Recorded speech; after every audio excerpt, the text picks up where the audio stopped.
Yeah, I think I got more than red on me. Anyway, hey everybody, what's up? This is Retrokid Reviews, testing something out for Stranger Things' final season. But before we get to that, hopefully next year, yeah, this is a complicated blaster, just gonna say that off the rip with Dark Zone, so. What is my overall thoughts with the Cornetto Trilogy now that we're finally here?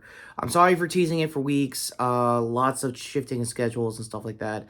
Also, as of this recording, there is, another New York Comic Con that dropped, and I was not there, so this is not a pre-recording. This is me trying to catch up with the news, because figure announcements and Herbie from Fantastic Four First Steps may or may not have got teased out there, along with the Red Hulk. Speaking of MCU ties, what is my thoughts of what could have been a really good Ant-Man director, Edgar Wright? In a word, awesome. I've grown up with the Cornetto trilogy. I've grown up with most of his humor, most of his styles later in life. I think I nearly tried to review this through, I want to say, Baby Driver, before a lot of things came to a head. Not so much for this movie's case. Also, we're going to be doing all three movies at once because I've grown up with 2 out of the 3. I saw only one of them in theaters. We'll get to that one next. But as for Shaun of the Dead's case, it's a good horror movie. It's also a horror comedy, and that's kind of the theme I wanted to be this year for Halloween month. Because, you know, not everything has to be, like, super serious. Doesn't have to be, like, you know, scary. You can have this as, like, your entry level for people who want to get into horror, but not overly thinking it, essentially. And that's kind of what it is here. As far as, like, old zombie allegories go, they're running off of Romero rules with a hint of, like, shots or shout-outs to, I think, when that Dawn of the Dead remake was happening at the time. Speaking of, let's get to the character himself, Shaun, played by, not Nick Frost, what am I doing here? That's next time. Simon Pegg, wow. Well, speaking of, Simon Pegg and Nick Frost are basically the British comedy duo I've loved since I was a kid. More so, I want to say, yeah, because I think he had some serial TV tries at, like, Paranormal Investigator dude. If I can find that clip, I'll leave it up there in the cards. That may or may not have manifested into, like, I think an Amazon series I try to review here as well for the channel. Ultimately, for both of these guys, they've went on to fledged careers after the fact. And a lot of the cast, too, because if I told you the guy from, what was the Tick adaptation they did for Amazon a few years ago, which I reviewed, hopefully, in the cards, and the weapons guy from John Wick Chapter 2, character actoring started here in this movie, at least for me. He could have been around a lot longer, for all I know. Also, there's some reunions, because I think one of Simon Pegg's cast members from Space did get to have a cool cameo. That's what I mentioned earlier with the shout-out to the remake that was happening at the time for Dawn of the Dead's case, which was cool. Or it could be another shot at, like, a U.S. adaptation, because that was also becoming a thing, too, with British television shows coming here to the States being U.S. adaptations, like, I think The Office and stuff like that. The humor is kind of there, it's kind of cool, and it's definitely worth it. I won't spoil it much because the third act unfortunately does come into a head and become an actual legit horror movie, and that does kind of take away from me for a while. There is a lot of drama despite the dramedy aspects that there isn't really in this movie. Mainly Shaun himself presenting with a stepfather, played by my... Oh, it's been a while. I'm so sorry, everyone. I just woke up for this. Yeah, an Underworld alumni actor. I probably mentioned it in my, one of very few Underworld reviews cards if I have. Oh, Bill Nye, there we go. Not the science guy, the actor. Long story short there. Nye, I think that's supposed to pronounce it better. And yeah, again, like I said, there's another character actor alumni that actually ended up doing stuff later in life. Denise, if I got her name right, Lucy Davis is her real name, actress name, ended up doing, I think the, Wonder Woman, series. Okay, card of my review there. Already on the first movie, I'm on a few cards, so, probably links down below, we're gonna be spamming that. So, my overall thoughts, with Shaun as a whole, as a non-spoilers review for its 20th anniversary as of this year.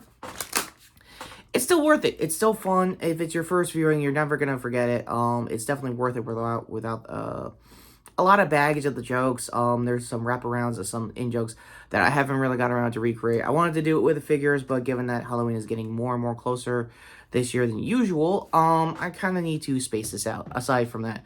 Other than that, if you want to see, like, the beginnings of how this movie could have been pitched, I think there's still a clip online of, I think, Simon Pegg and the crew from Space recreating, I think, a bit in the show of him just, like, playing Resident Evil 2 way too much, and that might have been the inspiration for this movie. So that also being said, let's just get to, well, one, the coolest thing about this was the Winchester scene. Yeah, despite the potential horror aspects there was, that third act, that Winchester scene is pretty cool. Again, there's in-jokes to it, a lot of bars, and another reason why, I'll get to when we get to Hot Fuzz and the other movies later on in this video, explain why they're all basically connected to this thing called the Cornetto. UK treats, and I'm a US American, so I don't want to embarrass myself any more than I should. So with that out of the way, let's just get to Hot Fuzz. And you're probably wondering, wait, this is a parody of action movies at the time. How does this have any horror implications? Well, that whole third act, speaking of. Now, the Cornetto, this particular scene, for this half of the trilogy, is more represented. Sergeant Bartleman, also played by, returning Nick Frost. See, there's a few alumni that will come around in this trilogy. It will mainly be Simon and Nick, but it's understandable, given that they're two biggest leads for this, trilogy. Yeah, so the wraparound, this time around, also circles around the fence bit. I wish I had time to show the fence bit, because the fence bit and the Cornetto are, like, the real, like, they are the most married, like, pieces of the theory of them being a trilogy in general. Because ultimately, these are just three regular movies that just end up being part of, Edgar Wright's directing style at the time. And his actually will definitely change when we get to World's End. So while we're here, it's actually a really damn good comedy. It's a really good action comedy of itself. As in America, give you a lot of good culture clash to explain how, like, cops would work in, like, a royal city like that in their home country, more or less. And yeah, for Simon's Nicholas Angel, he's basically the ultimate, like, action hero, but if he took the paperwork way too seriously, which is actually what would be nice, but life is gonna be life like that. After that, now you're wondering, okay, Retro, you just explained a really good action comedy, parodies abound with probably in-universe movie that was around at the time, like Point Break and stuff like that. How is this still part of Horror Movie Month? Well, I'll answer that. Like I said, the third act and basically all of that royal town I just mentioned is basically a freaking call to make sure they get Village of the Year multiple times. And big conspiracies, a lot of horror movie level kind of kills. I think the one that basically blatantly explains that it's, like, shifts into horror at certain points of the acts. I believe it's Tim Messenger's kill. I don't know the character actor's name off the top of my head. Like I said, links down below to all three movies is IMDb. Correct me in the comments as usual, but yeah, all the kills in Hot Fuzz is basically horror movie level stuff, and you have, like, a pseudo network of, like, the whole town being in on this cold, trying to do what they can, being up to date with, like, facts and charts and, like, statistics at the time. It's an in-joke of itself. Again, it's more bridge comedy than more me trying to remember financial stuff here in the States-wise. But when you get to the third act, it does continue being an action movie, and it is definitely worth it. The weird thing is, everyone... this is spoiling, like, an almost 16-year-old joke, so my apologies. Almost everyone that gets participated in the final shootout all live long enough to get processed and get paperwork to death, which was kind of a thing that wraparounds when Angel comes into the town firsthand, just taking a bunch of, like, drunk kids and just having, like, action movie, like, Michael Bay level, like, zoom-ins just to do paperwork, try to make it less boring, which is kind of the joke of it all, of anything. That being said, this will be spoiled the least because I want you guys to watch it yourselves, because this is actually my favorite action comedy ever, in my opinion. I've loved this movie. I watched this, like I said, this is the only movie I saw in theaters with my late father, so if there was anything to bond the two of us, is that Shaun of the Dead, and ironically not, well, I don't really have a weapon here for this, just these hands, for The World's End, so let's get to that. It's the movie I know the least after 11 years of it being in the wild, and it's the most personal story that you could get for a character for Simon Pegg to do for Gary King. Essentially, I guess the black could kind of represent, I guess, Gary King in this case. He's basically an over-the-hill alcoholic that brings all of his old mates from high school to come back to do one last bar crawl. Sorry for the whiplash going into this movie as well, but it's kind of how it is. But the horror aspects does come back in on like a sci-fi level with like aliens, or in this case robots just taking over their old town, and basically just wanting to rule the world. And the twist here that wrap arounds the Cornetto this time around isn't really much. You do barely see it by the end, which is why it's still there. The fence gag is still there as well on Gary's case. And that being said, yeah, a lot of his mates all end up becoming normal adults, have lives, jobs, you know, kids and families, and Gary's the only one that's just stuck in the middle trying to figure out what the hell to do with his life after the fact.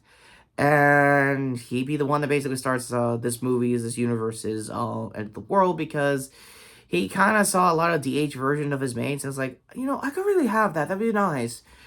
And by that point, they are still continuously drinking. And in universe, in the movie, they basically like, hey, we got to keep this going, got to keep up with appearances, and just like move what we can, kind of stuff.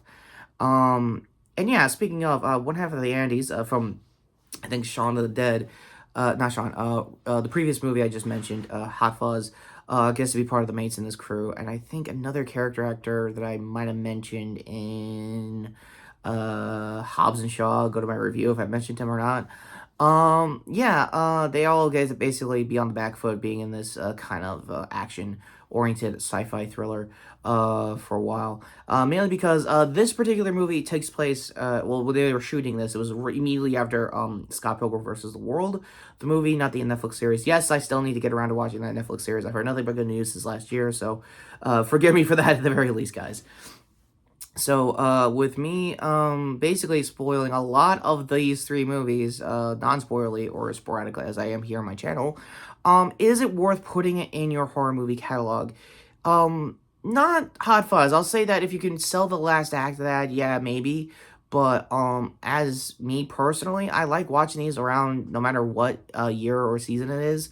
Mainly because this is my, you know, favorite kind of like movie series. This is my favorite director. I wished he got to do more or do anything in MCU personally, which would be interesting, honestly. For Simon Pegg and Nick Frost, they have clearly moved on as time went on as professionals and actors. Simon, obviously, more so for the Star Trek series at the time, and now being Huey's dad in The Boys. And that's kind of the thing. This is my common criticism so far. This is a me thing, not really a Simon's acting thing. It's just that I'm not used to him doing American accents. I'm still warming up to it. I haven't really seen or finished most of this season of The Boys. I heard again like he had a decent arc. It might have had a good payoff for the whole thing. So again, I'll try to mention that in the end of the year's videos when it comes to TV side of things. So my bad in advance for unearthing truths about my channel. Other than that, I guess, well, there's not really much of a trilogy shot here, so that to the end cards. Sorry again, I'm kind of fumbling the bag here as far as talking about all these three movies, but no scores, especially for World's End, by just a hair.